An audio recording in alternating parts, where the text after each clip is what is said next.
Hello বন্ধুরা, সকলকে নমস্কার। তোমরা যারা যারা সামনেই ডাব্লিউবিএসএসসি গ্রুপ সি এবং ডি পরীক্ষা দিতে যাচ্ছ, তোমাদের জন্য প্র্যাকটিস সেট, আজকে প্র্যাকটিস সেট 3 নিয়ে এসেছি। এর আগে আমরা দুটো প্র্যাকটিস সেট আলোচনা করে নিয়েছি, তোমরা চাইলে সেগুলো ভিডিও কিন্তু তোমরা প্লেলিস্ট থেকে দেখে নিতে পারো। তো আজকে যে আমরা প্র্যাকটিস সেট 3 নম্বর আলোচনা করব, তো চলো বেশি কথা না বলে শুরু করা যাক। যারা চ্যানেলে নতুন আছো অবশ্যই তোমরা যেগুলো উত্তর পারবে তার হচ্ছে তোমরা অপশানগুলো, অর্থাৎ সঠিক উত্তর যেগুলো রয়েছে তোমরা কমেন্ট বক্সে লিখতে পারো ভিডিও থামিয়ে, অথবা সাথে সাথে উত্তর করতে পারো। তো চলো প্রথম প্রশ্নের যেটা রয়েছে, আমাদের প্রথম প্রশ্নের কী উত্তর হয় দেখে নিই আমরা এক এক করে। প্রশ্নগুলো 20টা প্রশ্ন রাখা হয়েছে, যেহেতু 20টা আমাদের জিকে জিএস থাকছে, তো এখান থেকে হচ্ছে 20টা প্রশ্ন আজকে আমরা দেখব। তো প্রথম প্রশ্ন রয়েছে যে পশ্চিমবঙ্গ থেকে প্রথম অস্কার পুরস্কার কে পেয়েছিলেন? অস্কার পুরস্কার প্রথম কে পেয়েছিলেন? অস্কার পুরস্কার কী জন্য দেওয়া হয়? যেটা হচ্ছে সিনেমা জগতে দেওয়া হয়, ফিল্মের জন্য এটা কিন্তু দেওয়া হয়, ফিল্ম ক্ষেত্রে কিন্তু এটাকে দেওয়া হয়। এরপর হচ্ছে ফিল্ম ক্ষেত্রে দেওয়া হয়। তো ভারত থেকে প্রথম অস্কার কে পেয়েছিলেন? ভারত থেকে প্রথম অস্কার পেয়েছিলেন আমাদের অপশন বি, সত্যজিৎ রায় মহাশয় কিন্তু ভারত থেকে প্রথম অস্কার পুরস্কার পেয়েছিলেন 1992 সালে। 1992 সালে অস্কার পুরস্কার পেয়েছিলেন। কী সিনেমার জন্য পেয়েছিলেন? তিনি নির্দিষ্ট কোনো সিনেমার জন্য অস্কার পুরস্কার পাননি, তিনি অস্কার পুরস্কার পেয়েছিলেন মূলত তার লাইফ টাইম অ্যাচিভমেন্টের জন্য। লাইফ টাইম অ্যাচিভমেন্টের জন্য তিনি কিন্তু অস্কার পুরস্কার পেয়েছিলেন। এরপরে অপশন ওয়াইজ যদি আমরা দেখি তাহলে আমরা দেখতে পাবো যে রবীন্দ্রনাথ ঠাকুর, প্রত্যেকেরই জানা রবীন্দ্রনাথ ঠাকুর 1913 সালে কিন্তু আমাদের নোবেল পুরস্কার পেয়েছিল। কী জন্য? গীতাঞ্জলি কাব্যের যে ইংরেজি অনুবাদ রয়েছে, সং অফ অফারিংস, এই জন্য কিন্তু তিনি নোবেল পুরস্কার পেয়েছিলেন। শুধু ভারত থেকে নেয়, এশিয়া থেকে কিন্তু তিনি প্রথম নোবেল পুরস্কার পেয়েছিলেন। এগুলো হচ্ছে প্রত্যেকেরই জানা জিনিস। তো আজকে 2 নম্বর প্রশ্ন, পরবর্তী প্রশ্ন, যে নিম্নের কোন রাজ্যে ঝুম চাষ দেখতে পাওয়া যায়? ঝুম চাষ কী জিনিস?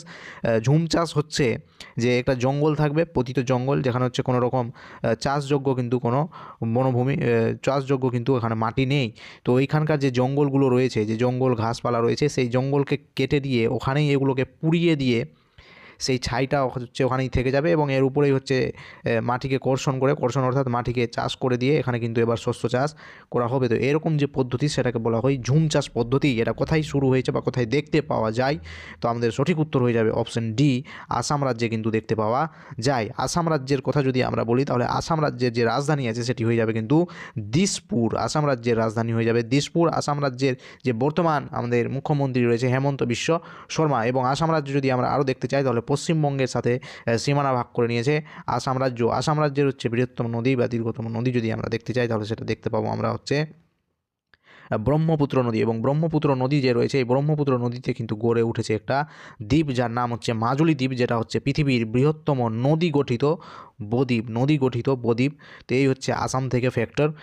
চলে যাবো এরপরে আমরা পরের প্রশ্নে 3 নম্বর, যে কোন ঘটনার কারণে অসহযোগ আন্দোলন প্রত্যাহার করেছিল গান্ধীজি? কোন ঘটনার কারণে অসহযোগ আন্দোলনকে গান্ধীজি শুরু করেছিলেন? তো অসহযোগ আন্দোলন মূলত শুরু হয়েছিল 1920 সালে। গান্ধীজি এটি শুরু করেছিলেন আর বলেছিলেন যে আমরা কোনোরকমভাবে গান্ধীজিকে ইংরেজদের আমরা কোনোরকমভাবে সহযোগিতা করব না। এর ফলে ভারতীয় যে সমস্ত নাগরিক ছিল ইংরেজের দপ্তরে কাজ করতো, ইংরেজদের অফিস আদালতে, পুলিশ স্টেশনে, বিভিন্ন জায়গায়, স্কুলে, বিদ্যালয়ে যে জায়গায় কাজ করতো ভারতীয়রা, তারা হচ্ছে এই অসহযোগ আন্দোলনকে হচ্ছে সঙ্গ দেওয়ার জন্য, তারা অসহযোগ আন্দোলনের সমর্থনে হচ্ছে সেই জায়গা থেকে বেরিয়ে এসেছিলো, এবং তারা বলেছিল আমরা আর আপনাদের সহযোগিতা করতে পারবো না, আমরা এটা আন্দোলন শুরু করেছি, অসহযোগ আন্দোলন।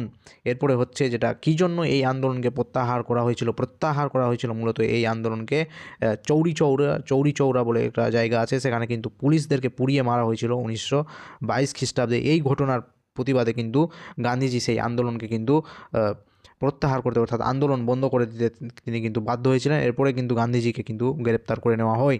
এরপর হচ্ছে লবণ সত্যাগ্রহ যদি আমরা দেখি, লবণ সত্যাগ্রহ অপশন বি লবণ সত্যাগ্রহ কবে হয়েছিল? আমাদের 1930 সালে কিন্তু লবণ সত্যাগ্রহ হয়েছিল। ডান্ডি নাম শুনে হবে, এই ডান্ডি জায়গাতে কিন্তু লবণ সত্যাগ্রহ করেছিলেন গান্ধীজি। এক মুঠো লবণ তৈরি করে কিন্তু তিনি লবণ আইনকে ভঙ্গ করেছিলেন। এরপরে হচ্ছে চম্পারণ সত্যাগ্রহ। তো গান্ধীজির ভারতে প্রথম যে সত্যাগ্রহ ছিল সেটি ছিল চম্পারণ সত্যাগ্রহ 1917 সালে। এটি করেছিল গান্ধীজি বিহারের চম্পারণে কিন্তু গান্ধীজি এই আন্দোলনটিকে শুরু করেছিল। পরবর্তী হচ্ছে ভারত ছাড়ো আন্দোলন।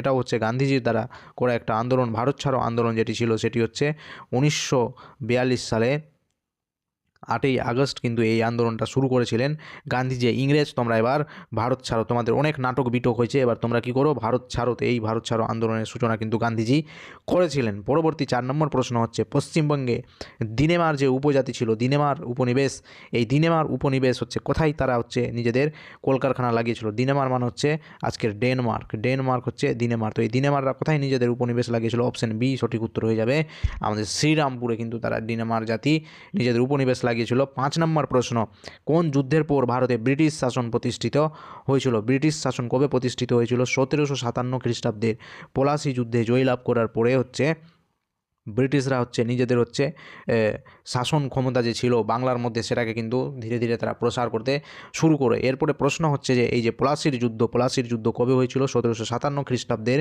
23শে জুন তারিখে কিন্তু পলাশী যুদ্ধটা সংগঠিত হয়েছিল। কার কার মধ্যে সংগঠিত হয়েছিল? সেই সময় বাংলার নবাব ছিলেন সিরাজ উদ দৌলা। বাংলার নবাবকে ছিলেন সিরাজ উদ দৌলা। সিরাজ উদ দৌলা ছিলেন বাংলার নবাব, এবং ব্রিটিশদের তরফ থেকে যে যুদ্ধটা করতে এসেছিলেন তিনি কিন্তু ছিলেন রবার্ট ক্লাইভ। রবার্ট ক্লাইভ বাংলার প্রথম যিনি আমাদের ছিলেন জেনারেল, তিনি ছিলেন হচ্ছে গভর্নর, যিনি ছিলেন বাংলার প্রথম গভর্নর, তিনি ছিলেন হচ্ছে রবার্ট ক্লাইভ। এই রবার্ট ক্লাইভের আর সিরাজের মধ্যে কিন্তু যুদ্ধটা হয়েছিল। আর এখানে যে গুরুত্বপূর্ণ ভূমিকা পালন করেছিল হচ্ছে ইংরেজের সেনাপতি ছিল হচ্ছে রবার্ট ক্লাইভ। এরপরে হচ্ছে যদি আমরা বলি যে এই সময় সিরাজের যে সেনাপতি ছিল কে ছিলেন? মির্জাফর। এই মির্জাফরের হচ্ছে কূটনৈতিকতার জন্য হচ্ছে এই আন্দোলনটা যুদ্ধটা কিন্তু সিরাজ হেরে যায়। এরপর থেকে হচ্ছে এই জায়গাটা হচ্ছে ইংরেজদের হাতে আসে এবং ধীরে ধীরে তারা ক্ষমতা বিস্তার করতে শুরু করে। পরবর্তীতে 1964 সালে বক্সারের যুদ্ধ জয়লাভ করার পর থেকে তাদের ক্ষমতা আরও চূড়ান্তভাবে প্রকাশিত হতে থাকে, এবং 1900 বলেছি তাহলে মাফ করবে, 1764 খ্রিস্টাব্দে বক্সারের যুদ্ধ,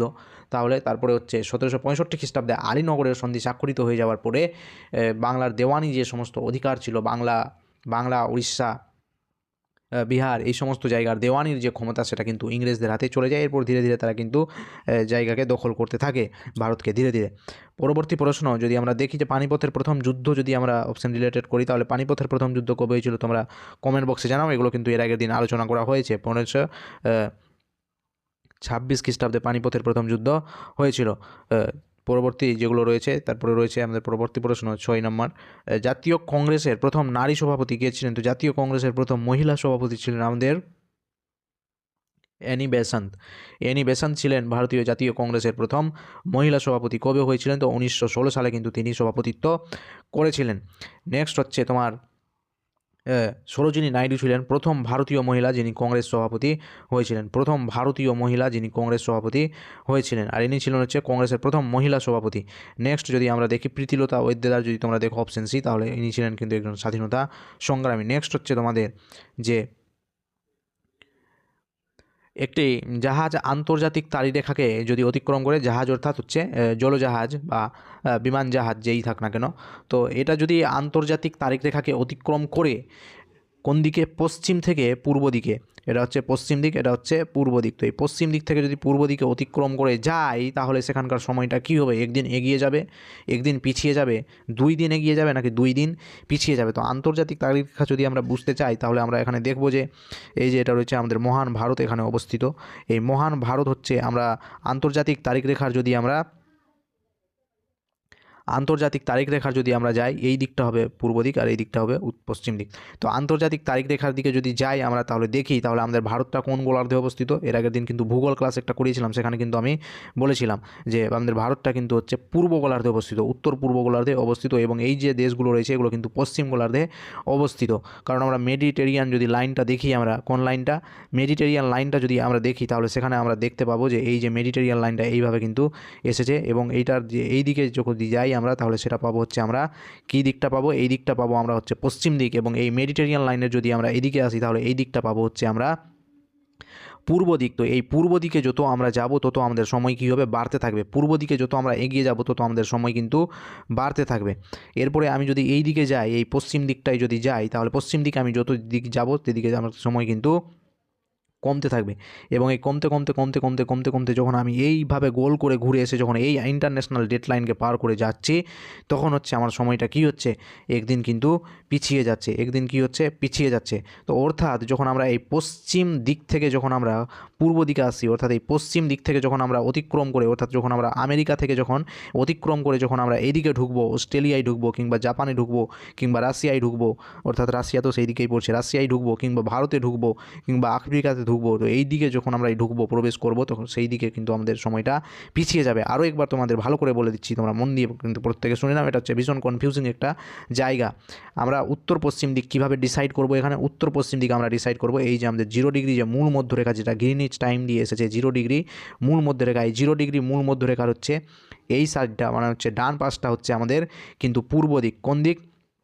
পূর্ব দিক। পূর্ব মানে হচ্ছে ইস্ট। এরপরে হচ্ছে এই পাশটা হচ্ছে আমাদের কিন্তু ওয়েস্ট দিক।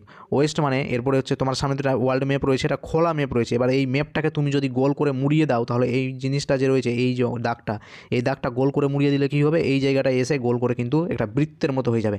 এরপর যদি আমি এই দাগটাকে যদি বৃত্তের মতো এই পাশ দিয়ে যদি ঘুরে আসি, এই পাশ দিয়ে যদি ঘুরে আসি এবং এটা দিয়ে যদি আমি অতিক্রম করি, তাহলে আমাকে তো এই দাগটা, এই যে ইন্টারন্যাশনাল ডেডলাইন, এই ইন্টারন্যাশনাল ডেডলাইন কিন্তু আমি অতিক্রম করছি। এবং ইন্টারন্যাশনাল ডেডলাইন অর্থাৎ হচ্ছে আন্তর্জাতিক তারিখ রেখাকে আমি যখনই অতিক্রম করে দিব, তখনই আমার একদিন কমে যাবে বা একদিন বেড়ে যাবে। তো আমি যেহেতু এখন পূর্ব দিকে আছি এবং পূর্ব দিকে যখন আমি থাকছি, তো এই যে মেডিটেরিয়ান যেটা লাইন রয়েছে মূল মধ্যরেখা, এই পূর্ব দিকে আমি যত এগোবো তত আমার সময় কী হবে, বাড়তে থাকবে। পূর্ব দিকে যত এগোবো তত আমার সময় কিন্তু বাড়তে থাকবে এবং পশ্চিম দিকে যত যাবো তত আমার সময় কিন্তু বাড়তে থাকবে। তো পশ্চিম দিকে এই যে যাচ্ছি যেতে যেতে যেতে যেতে যেতে যেতে যেতে কমবে, সময় তো কমছে কমছে কমছে কমছে কমছে কমছে কমতে কমতে যখনই আমি এই ইন্টারন্যাশনাল ডেডলাইনকে পার করে যাব, তখন আমার এক দিন কমে যাবে। কত কমে যাবে?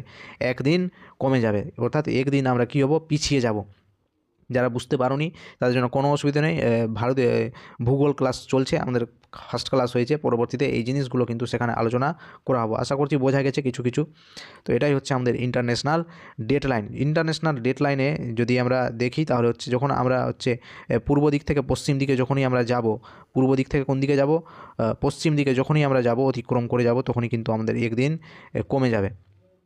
এই যে এটা হচ্ছে আমাদের পূর্ব দিক, এটা হচ্ছে আমাদের পূর্ব দিক এবং এটা হচ্ছে আমাদের পশ্চিম দিক। এটা হচ্ছে আমাদের পশ্চিম গোলার্ধ এবং এটা হচ্ছে পূর্ব গোলার্ধ। পূর্ব গোলার্ধ থেকে যখনই আমরা অতিক্রম করে যাচ্ছি পশ্চিম গোলার্ধ, তখনই কিন্তু আমাদের সময় কী হচ্ছে, কমে যাচ্ছে। এটা আমি তোমাকে একটু ঘুরিয়ে বোঝালাম, বোঝার সুবিধার্থে একটু ঘুরিয়ে বুঝিয়েছি।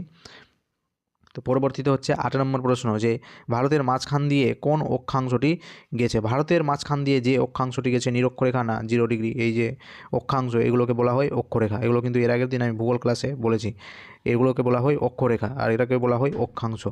তো ভারতের মাঝখান দিয়ে কোন অক্ষাংশটি গেছে? ভারতের মাঝখান দিয়ে যে অক্ষাংশটি গেছে সেটি হচ্ছে আমাদের কর্কট ক্রান্তি রেখা, 23.5 ডিগ্রি, 23.5 ডিগ্রি কর্কট ক্রান্তি রেখা কিন্তু অতিক্রম করেছে ভারতের মাঝখান দিয়ে। কোন কোন রাজ্য দিয়ে? তো এটা হবে আমাদের রাজস্থান রাজ্য, গুজরাট রাজ্য, রাজস্থান রাজ্য, তারপরে হচ্ছে মধ্যপ্রদেশ রাজ্য, ছত্তিশগড় রাজ্য, ছত্তিশগড়ের পরে হচ্ছে তোমার ঝাড়খণ্ড রাজ্য, পশ্চিমবঙ্গ রাজ্য এবং হচ্ছে মিজোরাম রাজ্য, ত্রিপুরা রাজ্য। 8টা রাজ্যের মধ্যে দিয়ে কিন্তু এই রেখাটা আমাদের অতিক্রম করে গিয়েছে। নেক্সট হচ্ছে 9 নম্বর কোশ্চেন, যে পৃথিবীর অনুসুর অবস্থান কবে হয়? অনুসুর এবং অপসুর অবস্থান কী জিনিস? তো পৃথিবীর যে আমাদের যে এই যে এখানে অবস্থান করছে যে মহাকাশে সূর্য, তো সূর্য যখন এই এক জায়গায় অবস্থান করছে, এটা হচ্ছে সূর্য। তো সূর্যের যে এই পৃথিবীর, এটা হচ্ছে আমাদের কী জিনিস? কক্ষপথ। যে পথে সূর্যকে পৃথিবী আবর্তন করে চলেছে, পরিক্রম করে চলেছে, যে পথে পৃথিবী সূর্যকে পরিক্রম করে চলেছে, সেই পথকে বলা হয় কক্ষপথ। তো এই কক্ষপথে পৃথিবী যখন হচ্ছে সূর্যের সবথেকে দূরে যখন থাকে, সেটাকে বলা হয় আমাদের অপসূর অবস্থান এবং সবথেকে কাছে যখন থাকে সেটাকে বলা হয় আমাদের অনুসূর অবস্থান। অনু মানেই বুঝতে পারছো ক্ষুদ্র, ক্ষুদ্র মানে সবথেকে কাছে।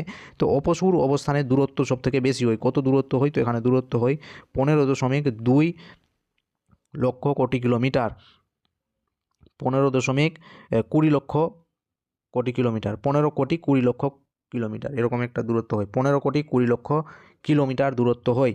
এবং যখন সূর্য সব থেকে কাছে থাকে, তখন এখানকার দূরত্ব হয় 14 কোটি 70 লক্ষ, 14 কোটি 70 লক্ষ কিন্তু দূরত্ব হয়। এবং গড় দূরত্ব যদি বলে, তাহলে আমরা গড় দূরত্ব ধরি 15 কোটি কিলোমিটার, 15 কোটি কিলোমিটার কিন্তু আমরা গড় দূরত্ব ধরছি। তো সব থেকে দূরত্ব যখন বেশি থাকছে, সেটাকে আমরা কবে দেখতে পাই? সব থেকে বেশি দূরত্ব যখন থাকছে, সেটাকে আমরা দেখতে পাই 4 জুলাই তারিখে, 4 জুলাই তারিখে, 4 জুলাই তারিখে। এবং এটাকে বলা হয় অপসূর। এবং সবথেকে কম দূরত্ব যখন থাকে, সেটাকে আমরা বলি, কি বলি? তেসরাই জানুয়ারি অনুসুর অবস্থান বলি। কি বলি? অনুসুর অবস্থান। সেটা কবে দেখতে পাওয়া যায়? 3রা জানুয়ারি তারিখে। তো বোঝা গেলে আশা করি এটা ক্লিয়ার হয়েছে প্রত্যেকের। তো চলে যাবো নেক্সট প্রশ্নে, যে লোদি বংশের প্রতিষ্ঠাতা কে ছিলেন? বহলোল লোদি। লোদি বংশের প্রতিষ্ঠাতা ছিলেন বহলোল লোদি। নেক্সট কোশ্চেনে চলে যাবো 11 নম্বর, টিপু সুলতানের রাজধানী কোথায় ছিল? টিপু সুলতানের রাজধানী ছিল শ্রীরঙ্গপত্তম। টিপু সুলতান কে ছিলেন? তো হায়দার আলীর পুত্র ছিলেন টিপু সুলতান। হায়দার আলীর পুত্র ছিলেন। হায়দার আলী আর ইংরেজদের মধ্যে যুদ্ধ হয়েছিল, যেগুলোকে বলা হয় ইঙ্গ মহীশূর যুদ্ধ। মূলত টিপু সুলতান মহীশূরের শাসক ছিলেন। তো এই মহীশূর যে জায়গাটা ছিল, এখানকার যে শাসক ছিলেন হায়দার আলী, তিনি হচ্ছে 67 খ্রিস্টাব্দে কিন্তু তিনি হচ্ছে যুদ্ধ করেছিলেন। কত খ্রিস্টাব্দে? 1767 খ্রিস্টাব্দে কিন্তু তিনি কী করেছিলেন? যুদ্ধ করেছিলেন। 1767 খ্রিস্টাব্দে তিনি যুদ্ধ করেছিলেন। কাদের সাথে? তো ইংরেজদের সাথে। 1767 থেকে 69 খ্রিস্টাব্দে প্রথম ইঙ্গ মহীশূর যুদ্ধ।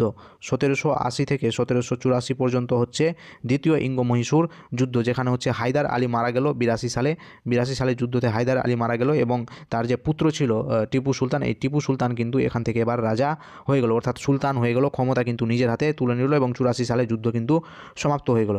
এরপরে 1799 খ্রিস্টাব্দে 1790 থেকে 92 মধ্যে তৃতীয় ইঙ্গ মহীশূর যুদ্ধ হলো টিপু সুলতান এবং ইংরেজদের মধ্যে। এখানে হচ্ছে শ্রীরঙ্গপত্তম সন্ধির দ্বারা হচ্ছে এই যুদ্ধটা সমাপ্ত হলো, এবং 1799 খ্রিস্টাব্দে আবার একবার যুদ্ধ হলো। কবে? 1799 খ্রিস্টাব্দে। 1799 খ্রিস্টাব্দে যুদ্ধ হওয়ার পর টিপু সুলতান সেখানে হচ্ছে মারা যান, এবং এই যে মহীশূর যেটা ছিল সেটা হচ্ছে ইংরেজদের দখলে চলে আসে। তো পরবর্তী প্রশ্ন হচ্ছে 12 নম্বর, যে মারাঠা সাম্রাজ্য কে প্রতিষ্ঠা করেছিলেন? তো এটা প্রত্যেকেরই জানা, যে ছত্রপতি শিবাজী মহারাজ ছিলেন মারাঠা সাম্রাজ্যের প্রতিষ্ঠাতা। নেক্সট হচ্ছে 13 নম্বর, কোন দলকে হারিয়ে 2026 আইসিসি আন্ডার-19 বা অনূর্ধ্ব-19 বিশ্বকাপ জিতেছে ভারত? কোন দলকে হারিয়ে? তো বিপক্ষ দল ছিল কিন্তু ইংল্যান্ডকে পরাজিত করে। এই যে আন্ডার-19 ওয়ার্ল্ড কাপে কী হয়েছিল? কোন দল জিতেছে? কে ক্যাপ্টেন ছিল? কে পার্পল কাপ কে পেয়েছে? অরেঞ্জ কাপ কে পেয়েছে? ম্যান অফ দ্য ম্যাচ কে হয়েছে? এই সমস্ত ভিডিও কিন্তু আমার চ্যানেলে আপলোড করা রয়েছে, তোমরা একটু খুঁজে দেখে নিও। আইসিসি আন্ডার-19 ওয়ার্ল্ড কাপের সমস্ত তথ্য কিন্তু দেওয়া রয়েছে সেখানে, এবং তোমরা যদি ভিডিওটা দেখো তাহলে কমেন্ট বক্সে এসে জানাবে যে এই যে ক্যাপ্টেন যে ছিল, ভারতের ক্যাপ্টেন কে ছিল?